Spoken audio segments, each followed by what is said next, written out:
নমস্কার, নিউজ ভ্যানগার্ডের পর্দায় প্রত্যেককে স্বাগত জানাচ্ছি। এই মুহূর্তে আপনাদের সাথে আমি রয়েছি অঙ্কিতা। চোখ রাখছি এই মুহূর্তের গুরুত্বপূর্ণ খবরগুলির দিকে। প্রথমেই চোখ রাখতে হচ্ছে পাকিস্তানের দিকে, কারণ পাকিস্তান থেকে খবর উঠে আসছে যাত্রী সমেত এক ট্রেন অপহরণ, গোটা ট্রেন অপহরণ করে নিয়ে যাওয়া হয়।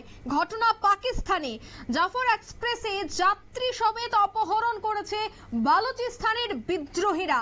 চরম সতর্কতা গোটা পাকিস্তান জুড়ে।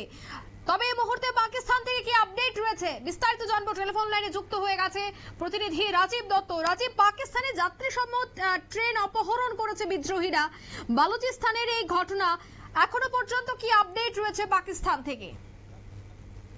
পাকিস্তানের যে পত্রিকা দা ডন যেটা বলছে যে বালুচিস্তানের অপহরণটা করা হয়েছে, যাত্রী সমেত ট্রেন থেকে অপহরণ করা হয়েছে এবং একটি ট্যানেলের মধ্যে সেটাকে ট্রেন থেকে লুকিয়ে নিয়ে যাওয়া হয়েছে, যেটা বাইরে থেকে আর দেখা যাচ্ছে না ট্রেনটিকে। এটা বিকেলের দিকেই হয়েছে, যেটা পাকিস্তানের সংবাদ মাধ্যম বলছে যে ট্রেনটি কোয়েট থেকে খাইবার পাখতুনখোয়া হয়ে পেশোয়ারগামী ট্রেন, এটা জাফর এক্সপ্রেস, সেটাতে শতাধিক যাত্রী ছিল যেটা এখনো পর্যন্ত জানা যাচ্ছে। সেই ট্রেনটি যখন মাঝপথে বালুচিস্তানে চ্যানেলে যাওয়ার আগেই রাস্তায় হঠাৎ করে ট্রেন লাইনের মধ্যে ট্রেনটিকে দাঁড় করায় গুলি চালায় বিদ্রোহীরা এবং গুলি চালিয়ে ট্রেনটিকে ড্রাইভারকে বাধ্য করে সেই চ্যানেলের মধ্যে, চ্যানেলেও পাতা আছে, সেই চ্যানেলের মধ্যে নিয়ে যেতে। তো এখন পর্যন্ত আমরা যেটা জানতে পারছি যে পাকিস্তান বালুচিস্তান লিবারেশন আর্মি এই কাজ করেছে বলে দাবি করা হচ্ছে পাকিস্তান সেনার তরফ থেকে।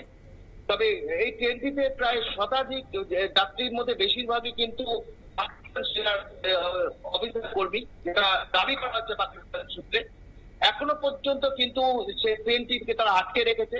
তবে সারা পাকিস্তান জুড়ে কিন্তু লাল সতর্কতা জারি করা হয়েছে। পাকিস্তান সরকার ইতিমধ্যে কিন্তু বিপাকে পড়ে গেছে। এখন তারা বুঝতে পারছে না কি করবে। তারা মন্ত্রিসভার বৈঠক করছেন প্রধানমন্ত্রী, তারা পাকিস্তান চেষ্টা করছে কমান্ডো অপারেশন করার একটা পরিকল্পনা করছে, কিন্তু সেক্ষেত্রে কমান্ডো অপারেশন করতে গেলে রক্তক্ষয়ী একটা সংগ্রাম হবে। কারণ এই যে টেরিটরিটা বালুচিস্তান, বিদ্রোহীরা অত্যন্ত শক্তিশালী এবং যেভাবে ট্রেনটিকে ট্যানেলের মধ্যে তারা আটকে রেখেছে, তার ফলে কিছুই করা যাচ্ছে না এখনো পর্যন্ত। তবে যেটা মনে করা হচ্ছে যে বালুচিস্তানে যে আলাদা বালুচিস্তান দাবি করেই এই ট্রেনটিকে অপহরণ করা হয়েছে। তবে বিদ্রোহীদের পক্ষ থেকে কিন্তু কোনোভাবেই পাকিস্তানের সঙ্গে এখনো পর্যন্ত কথা বলেনি বা তারা কোনো কথা বলতে চাইছেন না। তাদের দাবি মানে সরাসরি তারা কথা বলেননি। তবে পাকিস্তান সরকার চেষ্টা করছে যে নেগোসিয়েটর দিয়ে তাদের সঙ্গে কথা বলতে। তবে এখনো পর্যন্ত যে অবস্থা, কোনোভাবেই তাদের সঙ্গে যোগাযোগ করা, এই বিদ্রোহীদের সঙ্গে যোগাযোগ করা যাচ্ছে না। যেহেতু এখন একটা অবস্থা অত্যন্ত খারাপ, কারণ সেখানে বলা হচ্ছে শতাধিক যাত্রী, যেহেতু আরো বেশি থাকতে পারে। কত যাত্রী, অর্থাৎ এটা এক্সপ্রেস ট্রেন জাফর এক্সপ্রেস, কত যাত্রী সেটা এখনো বোঝা যাচ্ছে না, বা কত কম্পার্টমেন্ট সেটাও এখনো পরিষ্কার করে পাকিস্তান সরকারের তরফ থেকে বলা হচ্ছে না। পাকিস্তান সংবাদ মাধ্যম দাবি করছে যে সেখানে কিন্তু প্রচুর সেনাকর্মী, তারা ওই জায়গায় যেহেতু চীন সীমান্তে তারা যাচ্ছিল এবং সেই খবরটা পাওয়ার পরই বিদ্রোহীরা সেই সেনাদের মানে আটকে রাখার জন্য ট্রেনটিকে আটকে অপহরণ করেছে।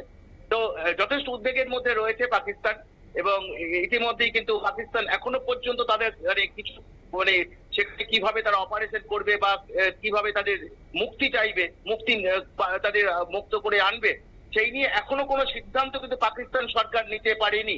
যথেষ্ট একটা উত্তেজনা পাকিস্তান জুড়েই কিন্তু একটা উত্তেজনা তৈরি হয়েছে এই ঘটনায়। একটা আস্ত যাত্রী সমেত ট্রেনকে অপহরণ করে বালুচিস্তানের বিদ্রোহীরা। অঙ্কিতা, ধন্যবাদ। অর্থাৎ যে খবর এই মুহূর্তে পাকিস্তান থেকে রীতিমতো চাঞ্চল্য, কারণ বালুচিস্তানে এই ঘটনাটি ঘটেছে। এই ঘটনার পরিপ্রেক্ষিতে পাকিস্তান জুড়ে লাল সতর্কতা জারি করা হয়েছে। জাফর এক্সপ্রেস ট্রেনটি কোয়েট থেকে পেশোয়ার যাচ্ছিল এবং বালুচিস্তানে একটি টানেলের কাছে বিদ্রোহীরা গুলি চালিয়ে ট্রেনটিকে থামায়। এরপর যাত্রী সমেত ট্রেনটিকে অপহরণ করে। জানা গিয়েছে ট্রেনটিকে একটি টানেলের মধ্যে আটকে রেখেছে বিদ্রোহীরা। এই ট্রেনে প্রচুর সেনা কর্মীরাও রয়েছে বলে খবর। পাকিস্তান সরকার যাত্রীদের উদ্ধার করতে কমান্ডো অভিযান চিন্তা ভাবনা কিন্তু করছে। নিয়ে নিচ্ছে এই মুহূর্তে ছোট্ট একটি বিজ্ঞাপন বিরতি, সঙ্গে থাকুন।